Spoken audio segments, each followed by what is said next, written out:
오늘의 영어 뉴스. Is dark chocolate really good for you? We've long been told that chocolate isn't good for us, but the darker the bar, the more surprisingly good it could be for health. Humans have been consuming some form of chocolate for hundreds of years. For most of this time, it came in the form of liquid cacao, made from cacao beans. Some cultures, but not all, have since added sugar, milk, and shiny packaging. Those still consuming cacao more traditionally, meanwhile, have ignited a debate over whether chocolate can be good for our health.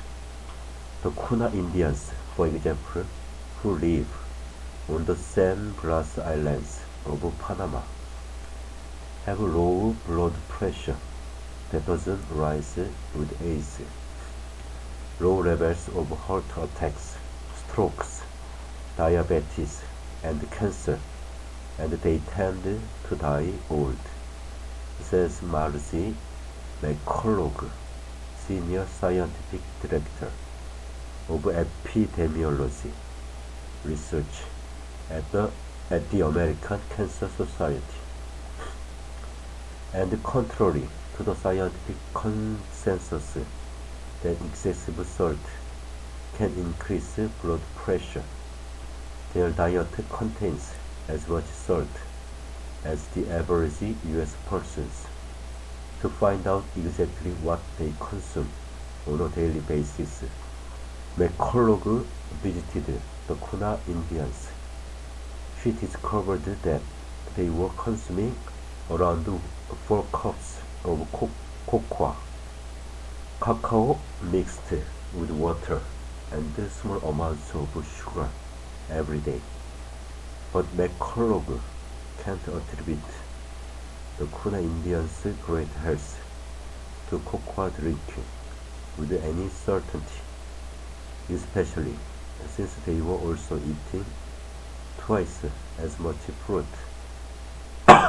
and 4 times as much fish as the average US diet.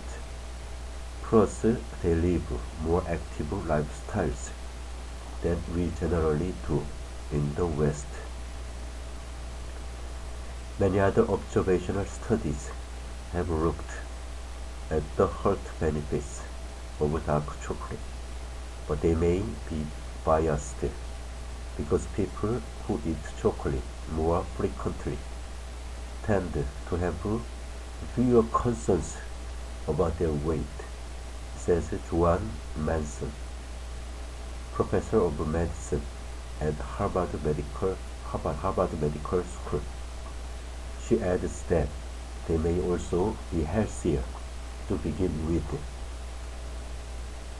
In one study, researchers looked at the diets and health of 20,000 people and found that eating up to 100 grams of chocolate, including milk chocolate, a day was associated with lower risk of heart disease and stroke.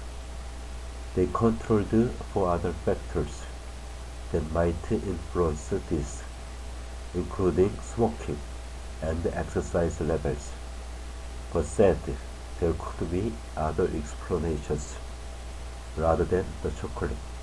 And then came a large clinical trial that could control for other possible causes, like diet and lifestyle. It was based on the hunch that the potential health benefits of cacao could be down to its high level of flavonoids, plant compounds also found in berries and tea. The cocoa supplement and multivitamin outcomes study involving 21,000 people found that taking 400 to 500 milligram daily cocoa flavanol supplements could reduce a person's risk of dying from heart disease by reducing blood pressure and inflammation in the body. The scientists used the supplements instead of actual cacao because the concentration of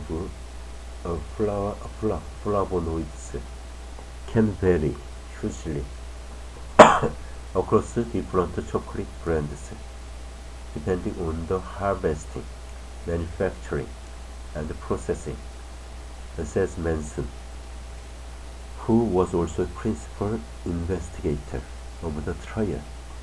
Dark chocolate may have up to 4 times as many flavonoids as tea, but research shows that the flavanol content is reduced during the manufacturing process. As a consequence, there is currently no consensus about the amount of cocoa flavanols you'd need to see any health benefits, says Gunther Kuhnle, professor of nutrition and food science at the University of Reading, while the European Food Standards Authority, EFSA, says around 200 mg of cocoa flavonoids or 10 grams of dark chocolate is beneficial. More recent data suggests that about 500 mg per day is more likely to make a difference to our health. That's the equivalent of a little under one small 30-gram bar of chocolate. I don't think any approach to increase the flavanol content in chocolates will make them a health food, Kuhnle says. Dark chocolate also contains something else we don't know much about. It's one of the few sources, apart from coffee, of the plant molecule theobromine.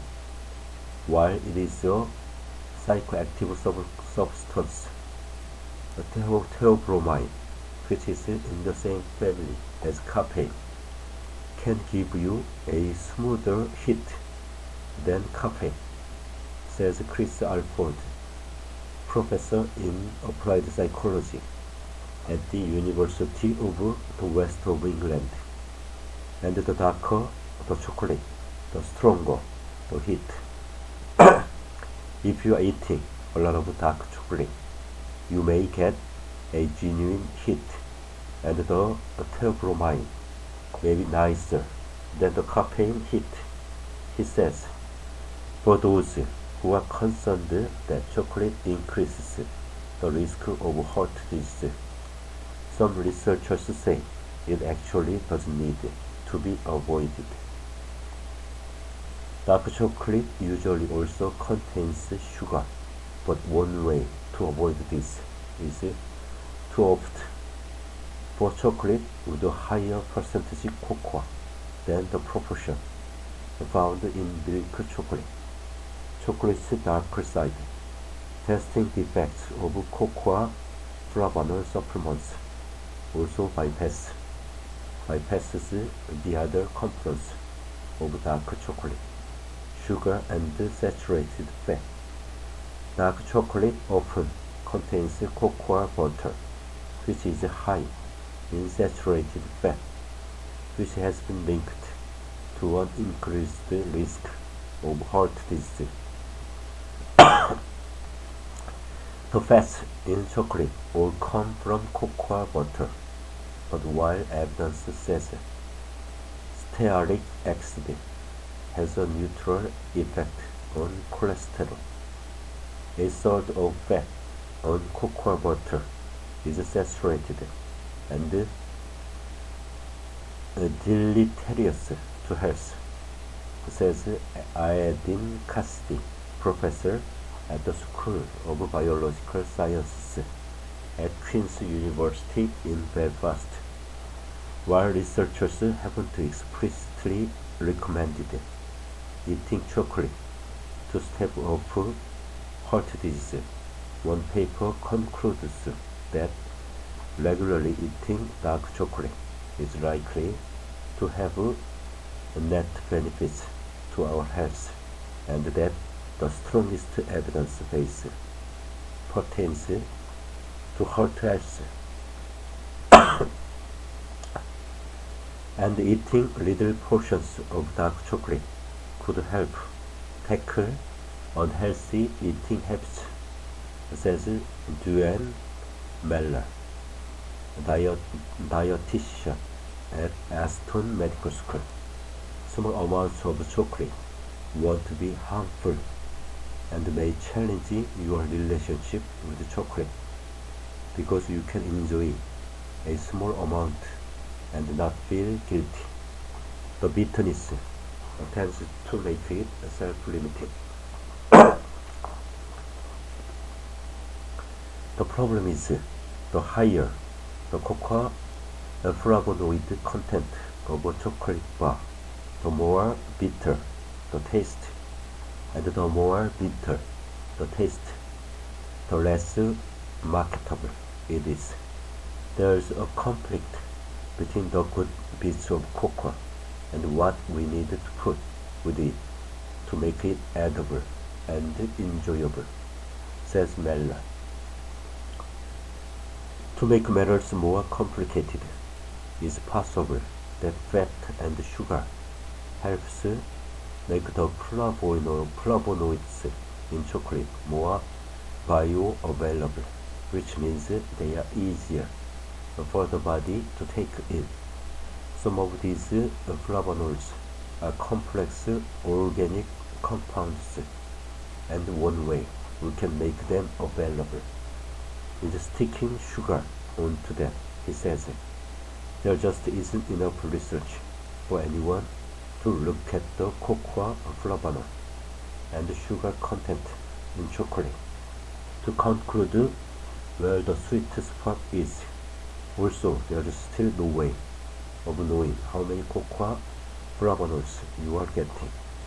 Chocolate is not a health food, and considering the amount of sugar and fat in most chocolates, it is likely that any benefit from flavonoids are negligible compared to the adverse effects of overeating, says Kunle.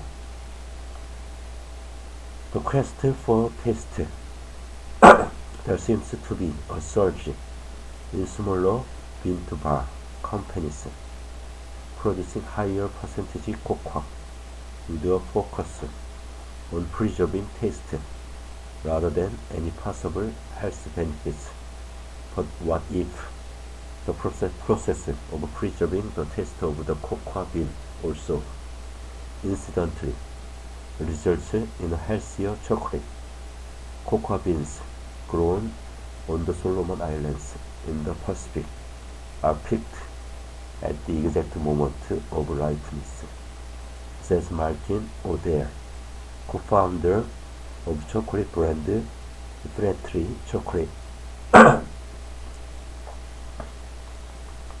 The farmers then break open the cocoa pods and start the 6-day process of fermentation before drying them out. Some of the dried beans are then sent to the UK, to Fire Tree, where they are roasted whole. This was how it was originally done, but in the early part of the 20th century, things changed. According to O'Dare, chocolate companies relied on two crops from farmers. The main crop, harvested from November to January, and the mid crop from January to June, he says. The mid crops were smaller and slightly inferior and weren't initially sold. Then companies started buying them at a discount, and farmers realized they were selling good beans at a lower price, so started mixing in the mid-crop with the main crop, he says. This meant that chocolate companies were receiving different size beans, which would require different roasting times, so they decided to start breaking open the shells so they could roast just the nibs. Whether this story is hearsay or not, the truth remains that smaller chocolate makers might be on to something. Roasting the whole bean rather than just the nibs often involves roasting at a lower temperature for longer. We know that if we cook vegetables too long, fewer nutrients stay intact, but whether the same can be said for dark chocolate and the fruit it comes from, the cocoa bean, remains to be seen. More research needs to be done.